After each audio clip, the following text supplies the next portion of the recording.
Hello. All right. So thank you all for coming in today. We appreciate everybody's attendance. For those of you who don't know already, there are refreshments and snacks out there. Feel free to help yourself. We also have some surveys and things in there. If you could, at the end today, turn in those surveys, and then we'll give you a certificate for your attendance here today. Today we're here with Dr. Dustin Lamport. He's going to talk to us about oppositional defiant disorder versus conduct disorder. What's the difference? Dr. Lamport comes to us. He was originally from Ole Miss. He did his undergraduate there and then got his doctoral degree at University of South Alabama. Go Jaguars. And then did his internship at a community mental health center in Michigan before doing his postdoc here with the Center of Excellence. And now he's currently on staff here both with Cherokee and with the Center of Excellence for children in state custody. We're in for what I think will be an excellent presentation. So let Dr. Lamport take it away. Dr. Corwin. And one last thing, make sure you guys fill out those evaluations at the end. We do really value y'all's feedback, and we'd love to hear about any other recommendations for topics that you guys have. This presentation today actually was something that kind of kept popping up in those recommendations. I think it's something that people were interested in hearing about, so we really tried to listen to that feedback, and here we are today. So we're going to talk about ODD, oppositional defiant disorder, and conduct disorder. And hopefully you guys will have kind of a better understanding at the end of the day about what exactly is the difference between the two, what are these things, what are we talking about, and maybe even more importantly, what do we do about them? So we'll get kind of into some specifics about the diagnostics, what kind of things, what kind of symptoms do they need to be displaying in order to get these diagnoses, but also more generally about disruptive behavior in children and what's normal, what's not normal, and what do we do about it. So we'll also talk about some other diagnoses that are out there that may present as these types of disruptive disorders. Talk about, as mental health professionals, how do we assess this? So how do we figure out really what's going on, and then how do we treat it? So before I start talking about any sort of disorders, I think it's important to point out what is normal child behavior. A lot of the things I'm going to be talking about today when I'm describing ODD and CD are going to be a lot of behaviors that you're going to see in typical everyday children. Things like saying no, refusing to do things, pretending that they didn't hear you when you tell them to go put their dish in the sink, right? Throwing tantrums, it's a good way to get out of doing certain things. Kids do mean stuff to each other a lot of the times, or adults, teachers, they'll say mean things, they might even hit another child. They can be pretty mean. They might lie, and in fact, lying is really common and probably sort of a developmentally appropriate thing up until about age 7 or 8. Cheating, cheating in board games, kind of try and cheat to get ahead. Sometimes being annoying on purpose. So what can I do to get your attention? Well, I know I can yell real loud. That's a pretty good way of getting you to pay attention to me. All of these things are things that we're going to see out of normal children. Hopefully not all the time, right? But we see them. The thing is, we see these things in our disruptive behavior disorders as well, but the frequency and intensity is probably going to be much greater than we see in our typically everyday sort of normal child. So part of the talk today is going to be discussing, well, how do we tell the difference? How do we figure out if this is just normal, typical, kid's going to grow out of it and this is part of their developmental process, or is this something that's more pathological, something that we really need to make referrals to behavioral health specialists? All of you guys have seen these kids with these disorders. You may not have known that they have these labels of ODD or conduct disorder, but these kids don't often get missed in the same way that maybe a child with depression or an anxiety disorder might. These kids are the ones that the teachers are calling you. They're getting sent home from school. They're getting sent to the principal's office. The parents are stressed out. They don't know what to do. They are sort of at the forefront of our attention. And as a matter of fact, conduct problems, when we look at who gets referred for mental health evaluation and treatment in childhood, kids with ODD, conduct disorder, and more broadly these disruptive behavior problems make up anywhere from 1/3 to 2/3 of our referrals. So these kids are on our minds, right? They sort of they present themselves to us, and those problems just don't seem to go away on their own, and they're not something we can just ignore. We got to deal with them. But we want to be careful, though, and the reason I highlight all these normal behaviors is that we don't want to over-pathologize kids, right? We don't want to go around and label these normal, everyday kids that are probably going to grow out of some of this behavior because that's just normal child development. We don't want to end up calling them ODD or conduct disorder, and the reason for that is those two diagnoses in particular tend to stick to kids, probably more so than a lot of other disorders. So if a child gets that label of ODD, that will follow them around.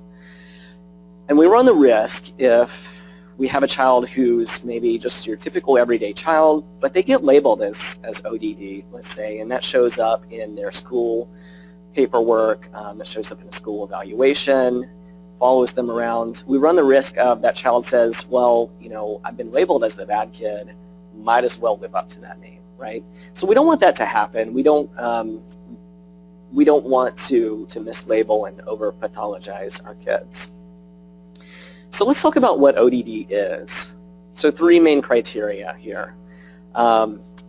Angry, irritable mood, they have this argumentative streak, they have defiant behavior, and they can be vindictive. So what do I mean by angry? So they lose their temper pretty often. They get pretty easily annoyed. It doesn't really take too much to set them off. And they can be pretty resentful. So whatever you did to wrong them, even if it was a pretty minor thing, they're going to hang on to that. They're not letting that go. And that's going to stick with them. They're just going to stay angry for a little while about it. Argumentative means that you tell them to do something, and some kids will kind of whine and complain. These kids are going to argue with you. They're going to try and do whatever they can to get out of doing whatever that was that you told them to do. They may actively defy adults and just say flat out, no, I'm not going to do that. Or they may just deliberately ignore you, pretend you're not there. And a lot of times they'll also, if they make mistakes, they're not going to say, oh, I'm sorry, that was my fault. Pretty commonly they're going to blame whatever happened on other people around them. So, it's mom's fault for making me do that thing, or it was the teacher's fault that I got in trouble, or it was that other kid's fault because he was teasing me and he made me punch him in the face. And they can be vindictive too. So this kind of follows from being angry and irritable. They want to get back at others, right? They don't let that stuff go. They're going to do those annoying things or potentially be a little bit aggressive as well. And all of this stuff kind of causes distress around them. We may see some distress in the child, but usually it's a lot of distress in the people who are kind of surrounding the child. So the other peers that these kids are interacting with, the teachers are really frustrated because can't get this kid to listen to what he's supposed to do, and mom and dad are just at their wits' end. Can't get this kid to listen to anything I tell him. With oppositional defiant disorder, we can kind of rate it by severity. And so we kind of got mild, moderate, severe. Typically, we'll see oppositional defiant behavior in more than one setting. So it's probably pretty rare that we just see these ODD behaviors at home. But if we did, let's say, just see those ODD behaviors at home, and they really, they're well behaved in school, they listen to their teachers and everything, and they're great at Sunday school, we would probably call that mild ODD. For severe ODD, these are kids that consistently across the board, we're seeing these same behaviors sort of everywhere they go. ODD is a pretty heterogeneous disorder. So, I listed off a bunch of different behaviors that we might see, but kids with ODD can present in a variety of different ways. There's no like one typical ODD kid. We can have a mixture of these different kinds of behaviors, and different combinations might get you a diagnosis of ODD. So it's hard to say, exactly why this disorder is what it is. Where are these behaviors coming from? When really this label that we have for it is describing kind of a wide array of different symptom presentations. As far as kind of the statistics on the disorder, anywhere around 3%. I think the actual statistic is between like 2 and 5%, but on average about 3% could qualify for a diagnosis of ODD. Tends to be more common in boys at a ratio of about 1.5 boys to every 1 girl, but it tends to kind of level off in adolescence. So when we look at our teenage boys and girls, they tend to be diagnosed with ODD at about the same rate. Tends to be a fairly stable disorder, and what I mean by that is, so if I have a kid and he gets diagnosed at, let's say, age 8, I look at him again at age 9 and I say, okay, let's kind of go through that checklist of symptoms again and see if that's still there. Overall, about 50% of kids that get an ODD diagnosis are going to keep that ODD diagnosis. So if we check back again, we'll see that, all that stuff still applies. The good news is there's that other 50% that are no longer going to meet criteria. So that's a good piece, and hopefully we can kind of identify some protective factors that maybe we can identify those kids that are likely to kind of either get better on their own or with treatment, make some improvements. Yes, sir. I think that's, let's see, I have a slide on that. I think that it's more of a descriptor. With conduct disorder, we definitely have kind of childhood onset or adolescent onset, but ODD is sort of ODD, and I think the mild, moderate, severe descriptors are sort of the way that we describe it. Right. What is interesting, though, is that the prevalence rate tends to go down with age. So as kids get older, they're less likely to get this diagnosis of ODD. Some of the features of it, you can sort of think of this, and as we go through, I think this will make more sense, but this is sort of a developmental progression of problem behaviors. It's usually not the case that these types of oppositional or problem behaviors just kind of pop up overnight. It usually starts out with some less severe behaviors and kind of potentially progresses to more severe behaviors. Hopefully it doesn't happen like that, but for a fair chunk of these kids, it is going to happen that way. So the onset is kind of gradual. It's not like flipping a light switch. This stuff develops over time. Some of the kids, though, they're going to move on to a diagnosis of conduct disorder. So conduct disorder and ODD are two separate diagnoses. Some people think of ODD, and there's some researchers that would argue that ODD is really a mild form of conduct disorder. There's still a lot of debate going on about that, but the important point to note is that about a third of these kids are going to go on to develop conduct disorder, and I'll talk about more specifically what conduct disorder is in just a moment. We also need to take into account what might lead up to this. So I said before that we don't really know what causes ODD. We know that it's definitely more than one thing, and it is probably a multitude of factors really that play into this. But the research has started to identify some of the factors that at least place children at risk for developing ODD. So you can kind of think back to back in your biology class, they talk about nature versus nurture. And the end of that conversation is always that it's both, right? So with ODD, probably the same thing. So there's some elements that are probably inherited, some elements in their environment that also play into the development of this disorder, and probably it's an interaction between those two different things that produce some of these behaviors that we see. So some of the things that are kind of inherent to the child are their temperament. So when we look at infants and toddlers, things like poor emotion regulation, poor frustration tolerance, these are the kids that, something happens and it sets them off and they have a really, really difficult time kind of calming down from that. So that's kind of a risk factor. Skipping down to the kind of the third bullet point, genetics have a role to play here as well. And when you look at some biomarkers of ODD, you see things like they have a lower heart rate, their skin conductance is lower.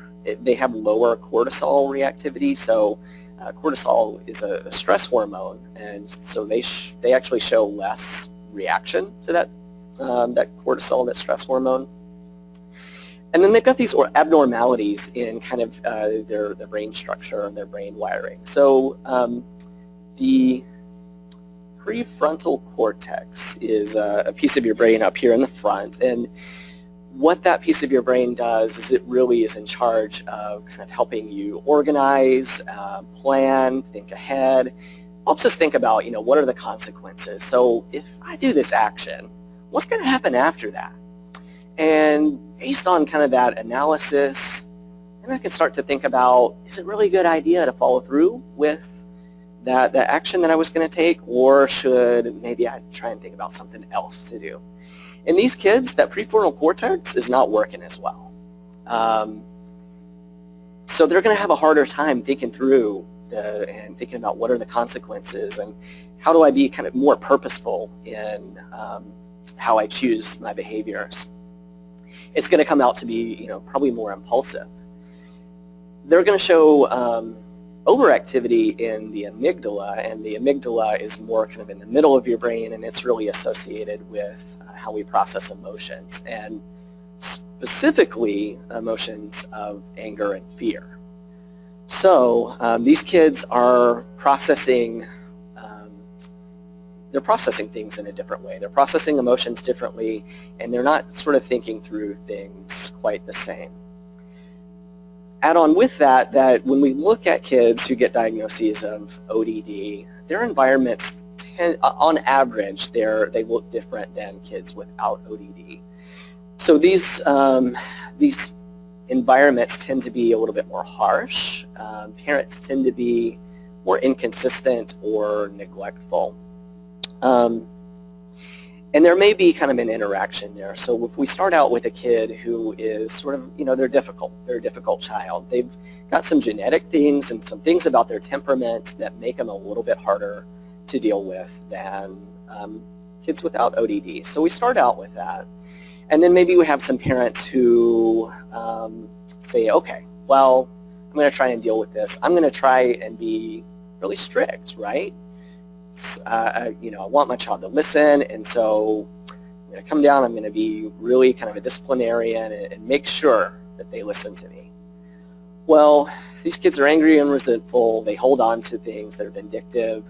So it's tough, number one. It takes a lot of work when we're trying to introduce discipline to these kids. And so parents, they may get really exhausted really soon. I got them to do what I told them to do that one time, but oh my goodness, it took 4 hours and I don't have time to be dealing with that all the time. So next time, I'm just going to ignore it for this once. Maybe next time I'll deal with it. So the parenting practices tend to be a little bit more inconsistent that way. They may kind of give up when they see that their kid is just not responding to what I told them to do. And there's a difference between authoritative parenting and authoritarian parenting. So these parents tend to err more on the side of being an authoritarian. So my child has a hard time listening. I really need to focus on disciplining them, and so I sort of become this dictator in my household. I'm the one that tells them what to do.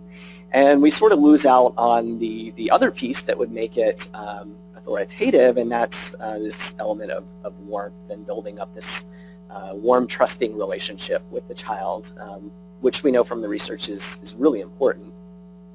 So we sort of end up losing that, and it becomes really, really exhausting kind of for all parties involved.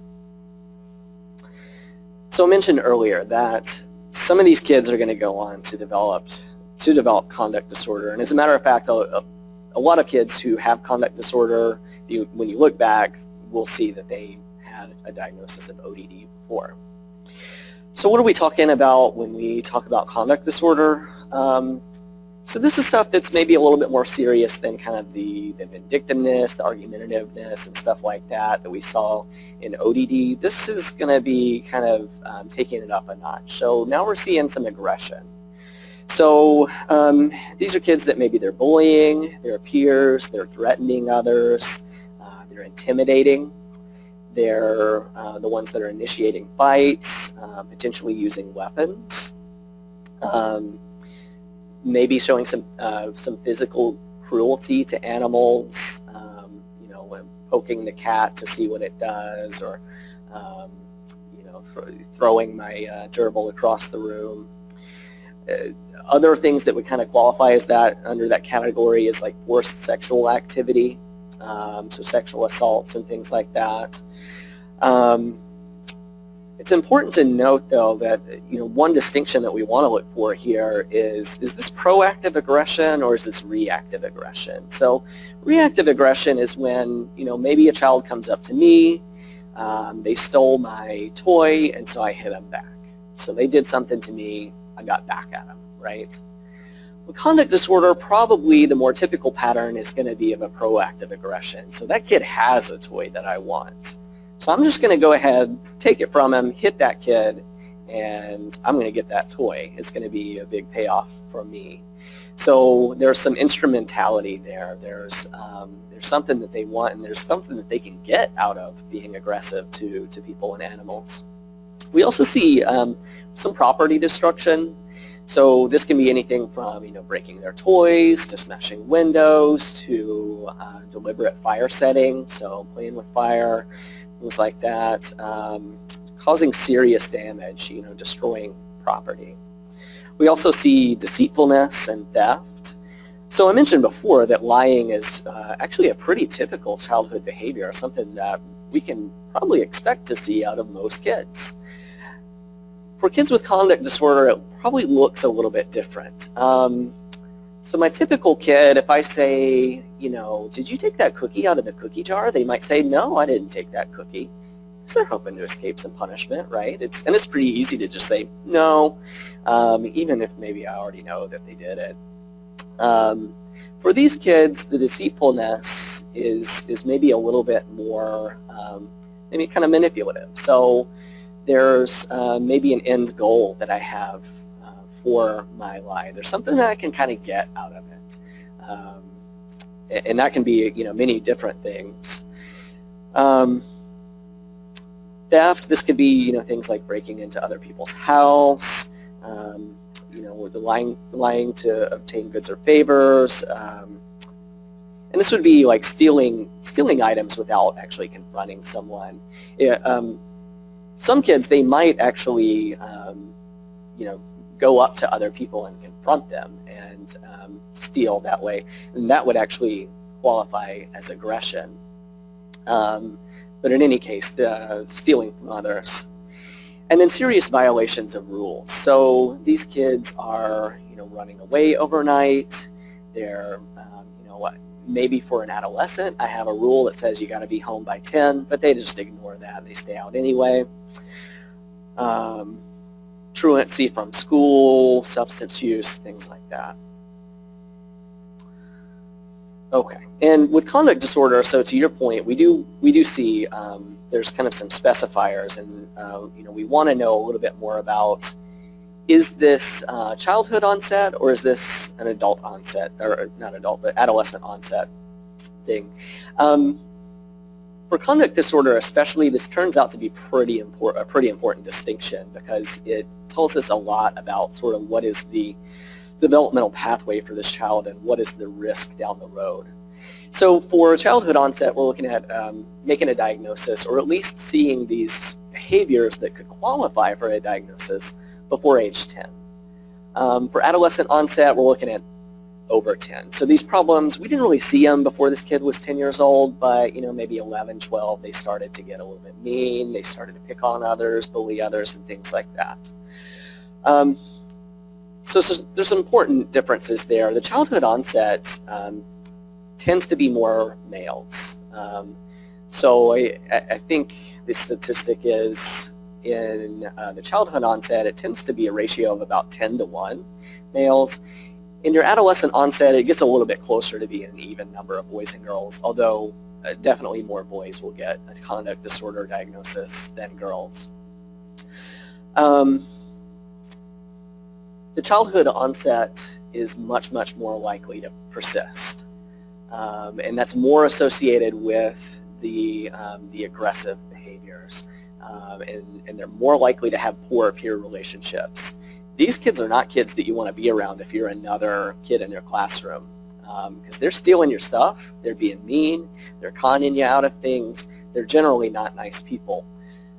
So other kids don't want to be around them. With the adolescent onset, they're less likely to show aggressive, they're more likely to do the more deceitful things, status violations, the more of the hidden behaviors. So there's sort of this difference between overt and covert behaviors. The childhood onset, they're doing the overt things, the things that we see. Adolescent onset, they're usually doing more of the substance use, things that may go under the radar a little bit more, or at least for a little bit longer before we find out about them. And then unspecified is, we really don't know when this stuff started. So, if I have a 17-year-old, I know that we got some conduct disorder issues going on, but they're living in a foster home. We don't have a good history on when these problems started. Sometimes we just don't know, and that's where this unspecified specifier comes into play. So there's some other specifiers that we can use with conduct disorder, which I think is important to kind of acknowledge, because there's some relation with conduct disorder to some psychopathic traits. And that doesn't necessarily mean that every conduct disordered child is a psychopath, or that every person who has psychopathic traits is going to get conduct disorder, but there's a fair bit of overlap. And what I mean by psychopathic traits is these kids tend to show less remorse, less guilt. They tend to kind of have this callous, sort of unemotional state about them. They don't really have empathy for, when other people get hurt, and they display less affect. All of that stuff is going to be more related to the childhood onset, which typically we think of as being more severe. As far as our statistics go for conduct disorder, about 4% of kids could get a diagnosis. So I mentioned before kind of the ratio of males to females.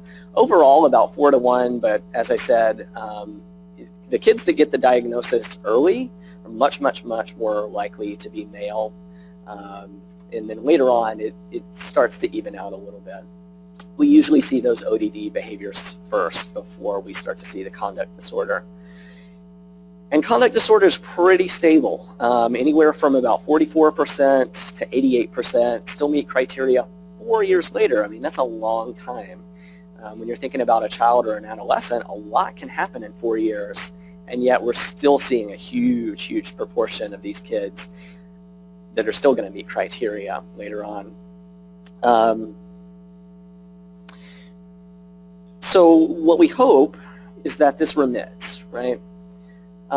So for adulthood, for most of these kids, we look at them, they're out of school now, they've moved out. Maybe they don't meet all these criteria anymore, but a fair chunk of them are going to go on to meet criteria for APD, as Antisocial Personality Disorder. Later on in the presentation, I'm going to talk about what that is. That's not really the focus of this presentation, but it's important to mention because that's really one of the outcomes that we want to avoid. but anywhere from 30 to 40% of kids who are diagnosed with conduct disorder are going to go on to meet that criteria for antisocial personality disorder. So again, much like with ODD, we don't really know what causes conduct disorder, and it's probably not one thing, it's probably a multitude, but we do know about risk factors. So some of the risk factors for conduct disorder are things like maternal smoking, prenatally, perinatally, under-controlled or restless infant temperament. Basically, these kids are hard to soothe. They tend to have lower than average IQ, and especially when you look at their verbal skills, tend to be a little bit lower. And I think that makes sense when we think about some of the functions of the behavior. If I'm not as good at talking through things and sorting things out sort of verbally, it tends to come out physically. Yes, ma'am. Oh. Sorry.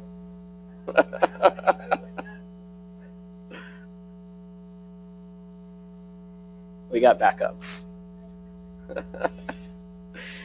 All right. Again, there's some parental correlates to this. So parental rejection, neglect, that inconsistent parenting shows up again, and then also a lack of supervision. So sometimes these kids are just sort of left to their own devices. Physical sexual abuse is correlated. You know, a big piece of this is, I mentioned before, what does the environment look like? And when I mentioned it before, I was really focusing on the parental influences mainly. That's, you know, one of the kind of proximal pieces of their environment. But we've also got this bigger environmental influence that when we look at the neighborhoods that they're coming from, when we're looking at who their peers are and we're looking at their school, we're seeing a lot of maybe negative influences. So these kids are growing up in rough neighborhoods, their schools aren't the best, there's high crime areas, and they're associating with peers that do a lot of these same behaviors, a lot of these same conduct disorder behaviors. There's a genetic piece to this as well.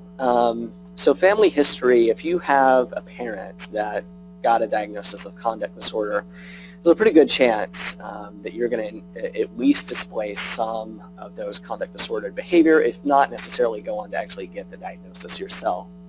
I mentioned before some of these the psychopathic traits, the being kind of callous and unemotional.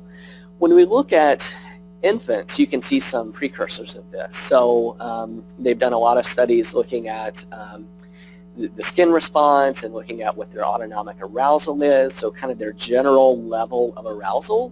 And we see that these kids, they kind of have a lower level of arousal. And what that means is they're pretty sensation-seeking. So I kind of naturally don't get too excited about most things in my environment. So it really takes something really cool and powerful and or scary or dangerous to really get me going.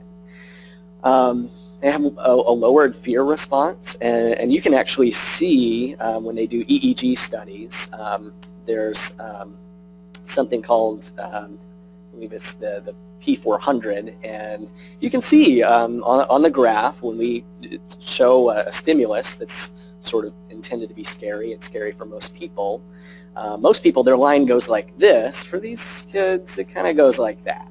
It's still there, but it's just not quite as strong.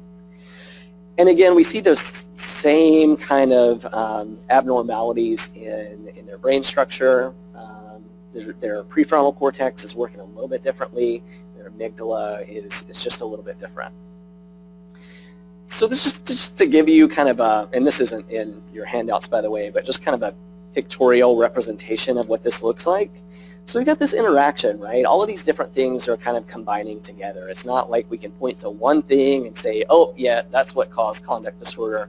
We've got this kid that's starting out as, you know, their temperament is a little bit difficult, mixed in with some genetics that maybe their brain structure is a little bit different than kids without these disruptive behavior disorders. Their fear response is different, and then they live in this environment that maybe is not well suited to dealing with some of those behaviors. And we get down here, we develop ODD, conduct disorder, and antisocial tendencies. The other big piece on there is ADHD. I'm going to talk about that in a minute when we talk about comorbidity. I mentioned sex differences before as far as different diagnostic rates, but there's also some qualitative differences between males and females with ODD or conduct disorder. So, and I mentioned covert and overt before. Males are going to be more likely to display those overt behaviors, the fighting, stealing, vandalizing, problems in school, physical aggression. Females are going to tend to do more of the covert things like lie, skip school, run away, engage in prostitution, use substances, and things like that. Usually we don't see any differences, though, between males and females before age 6. About after age 6, we start to see some of these differences emerge. But it's important, though, to realize that this is what happens on average, but don't make the assumption that this is going to be the case for every male that you see or every female that you see. We definitely do see some females that will do more of the overt behaviors. We definitely see some males that engage in more of the covert. It's also important to realize, when we're thinking about sex differences, how does their family of origin play into that? So to give you an example, there's a family that I've worked with in the past with a child who has some disruptive behaviors. And, working with this family about, 6 sessions in, father starts describing to me this fight that this 7-year-old had with his 5-year-old brother, and to me, I'm thinking, wow, it sounds like these kids are knocking the snot out of each other. I mean, they're really going at it, but Dad seemed, it was strange to me that he seems not to care at all, and as a matter of fact, he said, yeah, they do that, but they're boys. It's not really a problem for me. So a lot of times we'll see some of those familial influences on how this plays out. Dad says, yeah, that's fine. Whatever, they're boys. They're going to sock it out. When, we take a step back and me as the psychologist sees it and I say, whoa, this could be a problem because I bet you he's not just fighting with his brother. I bet you he's doing that in school too. And if he's doing that in school, he's going to alienate himself from his peers. So we may need to talk about this a little bit more. I could speculate, though, and say that if I put that same dad and in an alternate universe, that dad had 2 girls and they were doing the same thing, I think he might have a problem with it. Again, it's just speculation, but these things play out differently, and we need to consider, what's the parent's role in this, and how are they interacting with these kids, and how is that going to play out in what types of behaviors that we see. So just kind of sum up, ODD, these are the kids that we can't get them to comply, we can't get them to do what we told them to do. Conduct disorder, these are the kids that they're violating the rights of others. Both of these different disorders, though, are going to involve with conflicts with adults and other authority figures. All right, so let's talk about, if it's not ODD, if it's not conduct disorder, what else might it be? Or, what are the things that kind of come along with it? ADHD is huge in these kids. So about 70% of kids with ODD or conduct disorder are also going to have ADHD. About 50% of kids with ADHD are also going to meet criteria for either ODD or conduct disorder. I mentioned before that these things progress gradually. They don't come up overnight, right? If we see a kid, though, that does have some of these behaviors, but they really did come up overnight, we need to be considering an adjustment disorder. Maybe this is not the same thing as we're talking about when we say ODD or conduct disorder, even though we're seeing the same behaviors. If it popped up out of the blue, we need to be considering what changed in that child's life. And is this, in fact, just an adjustment disorder? Probably the prognosis is a little bit better for that. Depressive disorders are pretty common. About 12% of these kids will also meet criteria for depression. I mentioned before that there's this tendency for these kids, they can be pretty problematic. Other children around them kind of pick up on that, and they sort of get pushed out of the social circle pretty easily. And once that happens, their risk for developing depression goes up. We need to be considering some other things as rule-outs, things like disruptive mood dysregulation disorder, which Dr. Corwin just a couple months back talked to us about. This is more of just a persistent, angry, irritable state that happens like most of the day, every day.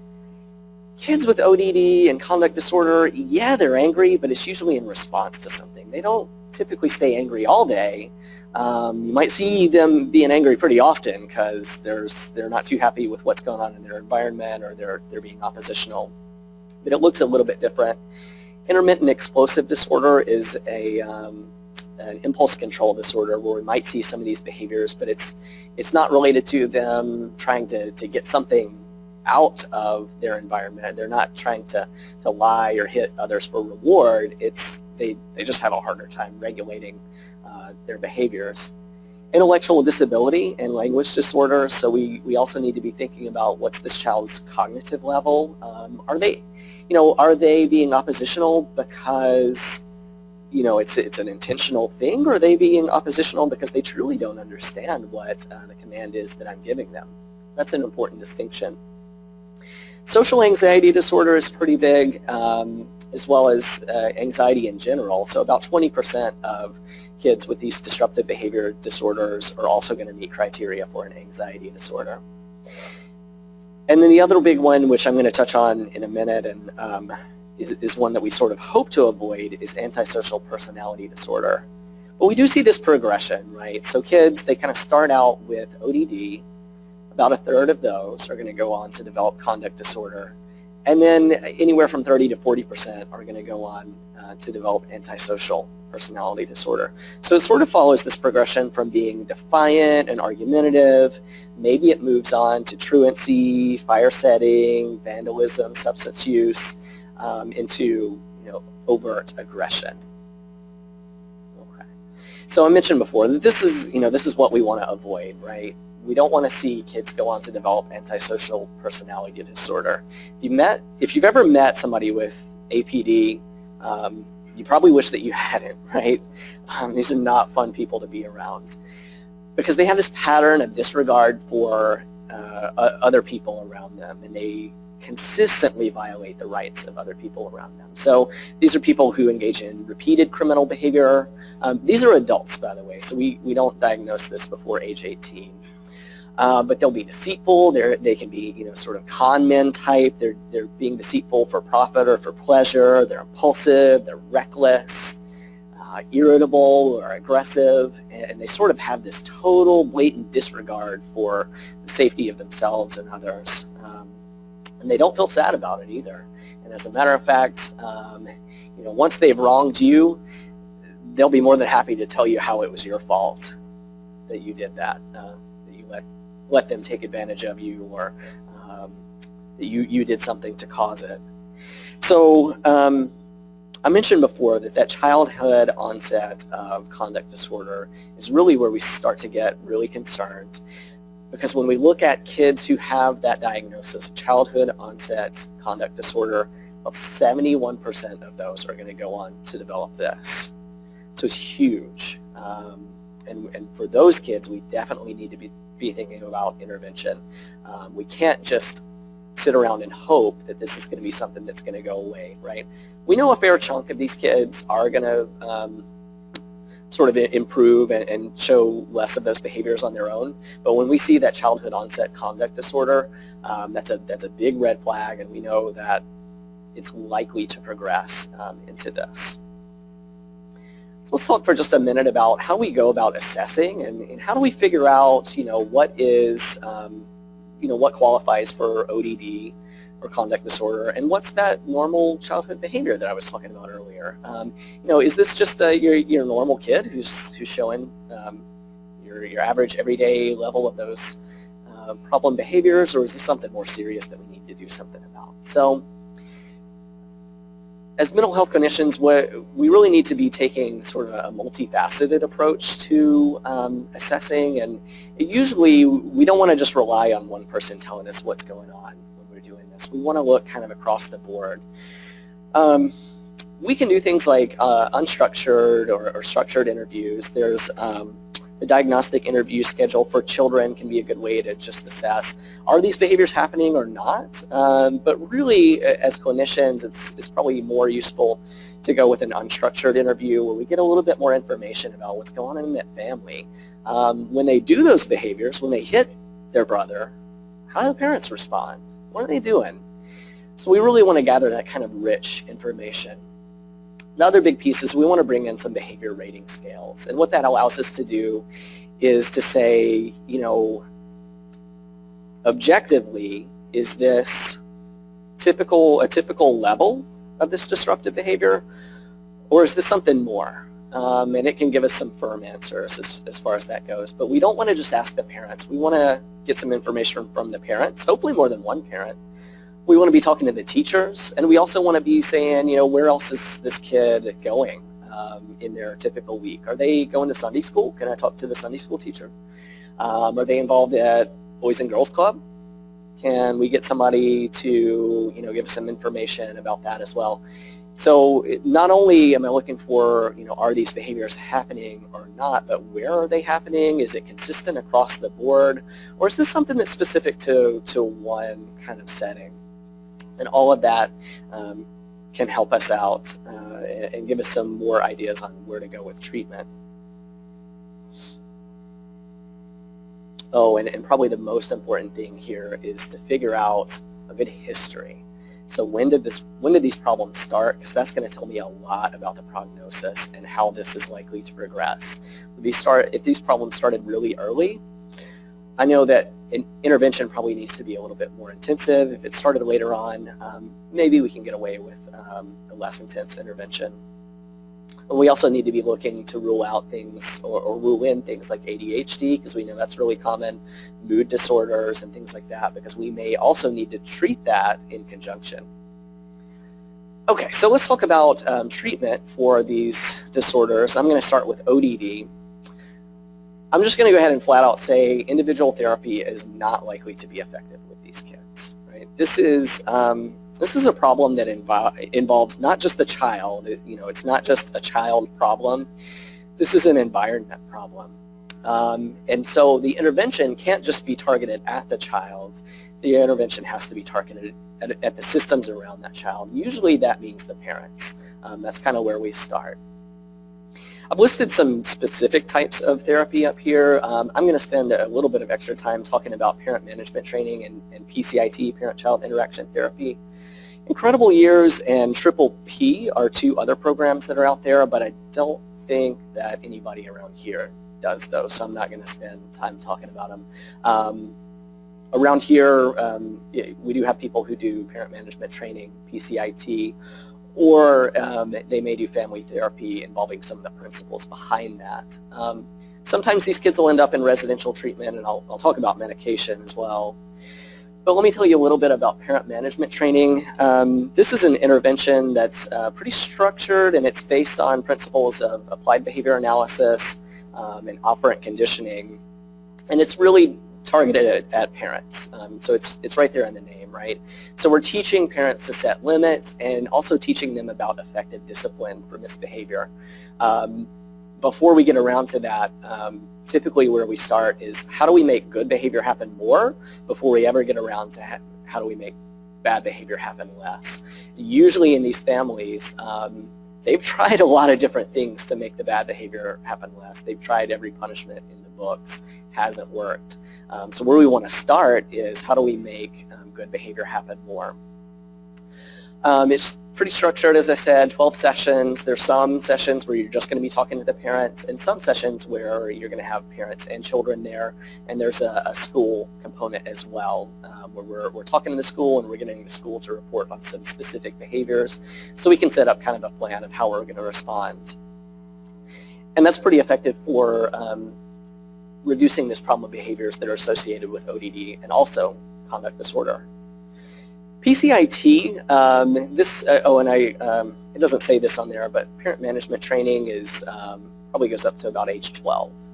PCIT is going to be more targeted for kids about age 2 to 7, and this is going to be require a little bit more involvement than parent management training. And the idea behind PCIT is that really we're training parents to not just learn the skills, but to really become the therapists. So it's not based on them just kind of going through the course and reading and checking off boxes. They're trained to mastery. So there's certain skills that they have to learn, and we start out with some positive behavior management skills, and we have some criteria for certain benchmarks that they have to meet in order to be able to move on to the discipline component. So we start out with relationship building and building up those good behaviors, and then we move on to the discipline component. It's a well-researched type of therapy, and it's very effective for reducing those problem behaviors. Through the Center of Excellence, we can give you more information on PCIT if you're interested as well. And this is kind of the just the brief overview of it. Okay, you will see some of these kids on medication. Again, just like individual therapy, medication is not it's not a fix for ODD. And as a matter of fact, it's not effective for treating the symptoms of ODD. But that's not to say that medication is not useful for kids in ODD. Because I talked about before, we've got a lot of co-occurring things. So you'll see a lot of these kids on stimulants to treat ADHD, and that can actually be very helpful for these kids. It can help them concentrate better. They're able to focus better in school, and so we see less behavior problems that way. Antidepressants to treat depression, mood stabilizers, but there's not a pill that's going to make the child listen to you. And I think that that's an important thing to note. For conduct disorder, again, individual therapy is probably going to be even less effective than it would be for ODD. And it's not very effective for ODD to begin with. Some of those same programs can be effective, especially for your younger children. So if we see kids with conduct disorder, probably PCIT would be a pretty good bet. They've done some studies, and I mentioned before the sort of psychopathic traits and things like that.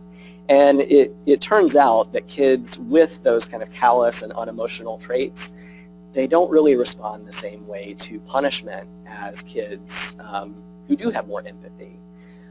They've done some studies where they take a group of people who have some of those callous, unemotional traits, and they set up this gambling paradigm, and they give them a little bit of money, and in the first kind of few pulls of the slot machine or whatever they do, they set it up so that they win, right? So they get a little payout, the quarters come out, and they think, oh wow, that's really cool. Typically, people who don't have conduct disorder and don't have those psychopathic traits, they'll win a little bit, but if I pull it 5 more times and I see that no more money's coming out, I'm going to stop pulling the thing. I'm going to just take my money and go home. People with those types of traits, they'll keep pulling that thing until they have no more money left. They're not responding to the punishment in the same way. So I think that's really important when we think about treatment, because punishment and discipline can't be our first line with these kids, right? We really have to go with what is going to be motivating for these kids? What are they willing to work towards, rather than relying on trying to put them off of something or try and discipline the behavior out of them. For our older kids, multisystemic therapy really has the most research support. Unfortunately, I don't know of any programs around here that do MST. I wish that we did. But really, that is the one therapy that's consistently shown to be effective for our adolescents with conduct disorder. Again, unfortunately, juvenile justice is where a lot of these kids end up. And again, these kids, a lot of times you'll see them on medication. The same way with ODD, medication is not going to fix the behavior. It's more of a stopgap. But we may use it as an adjunct for some symptoms. So some of the same kinds of medications that you'll see for ODD we'll also see in conduct disorder. So our stimulants for ADHD can be helpful. Antidepressants, anticonvulsants they're often also used as a mood stabilizer. There is some evidence that shows that lithium can reduce aggression in these children. So you may see kids on lithium. Overall, though, we really want to be focused on how can we provide rewards for these children to motivate them to engage in good behavior. Because I don't think that, I paint a pretty grim picture of these kids with conduct disorder, and the statistics kind of bear that out, but that doesn't mean that every kid with conduct disorder has no hope, right? In fact, many kids with conduct disorder can go on to be pretty successful as long as we kind of have some systems in place to encourage pro-social behavior. Again, I mentioned the sort of the callous, unemotional traits before. What's interesting is there's also been some research on like CEOs of companies. They tend to have those traits, right? They tend to be pretty ruthless. They're gung-ho, they're go-getters, but they do it in a way that's successful. Okay, maybe sometimes they wrong others, but that's better than being JJ, right? It's better than being in jail. It's better than having an antisocial personality disorder. So there's some hope, but we really need to be focused on how do we reward them for pro-social behavior. Really briefly before we end, I want to touch base on, talked about some treatments that do work for these kids. Also important to keep in mind what kind of treatments don't work. Any type of therapy that's based on fear is likely to be bad. And what I mean by bad is not just that it's ineffective, possibly, maybe even probably makes things worse. So things like boot camps, scared straight programs, tough love, and you see this a lot in the media, right? They have, the shows where it's scared straight. We'll send these kids into the prison and have the prisoners yell at them and, this is going to be your life and things like that, in the hopes that they'll see that and go, oh my goodness, I don't want to end up there. I better shape up and straighten up. When we look at the research on this, actually it increases recidivism. So kids who go through those programs tend to be more likely to engage in these conduct disordered problems and reoffend.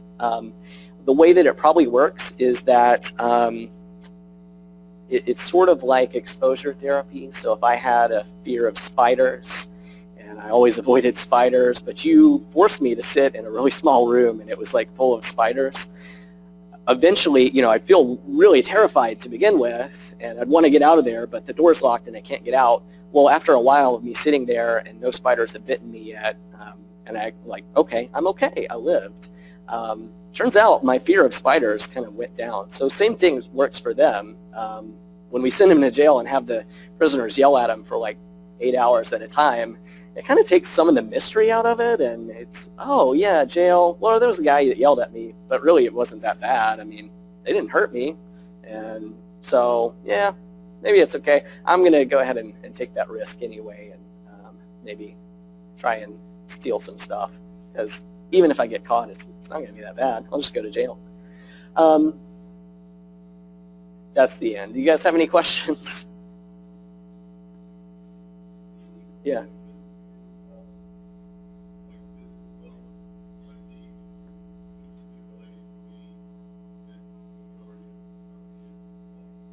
Uh-huh.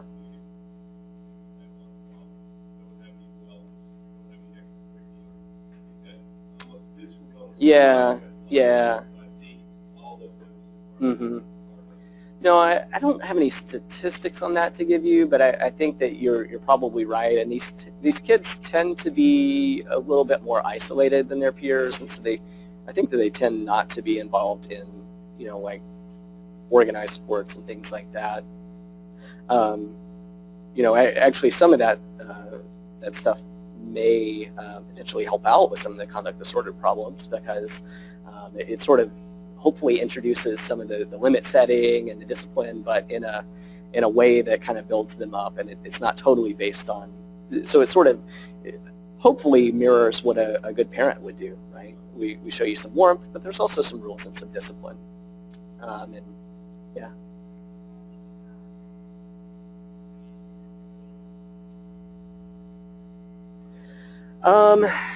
Yeah, so again, I don't know the exact statistics on that. So you're talking about like reactive attachment disorder and things like that. Mm-hmm. Yeah, I don't know the exact statistics on that. Sorry.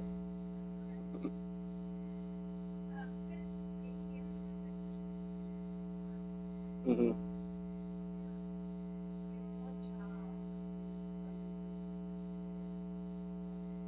Yeah.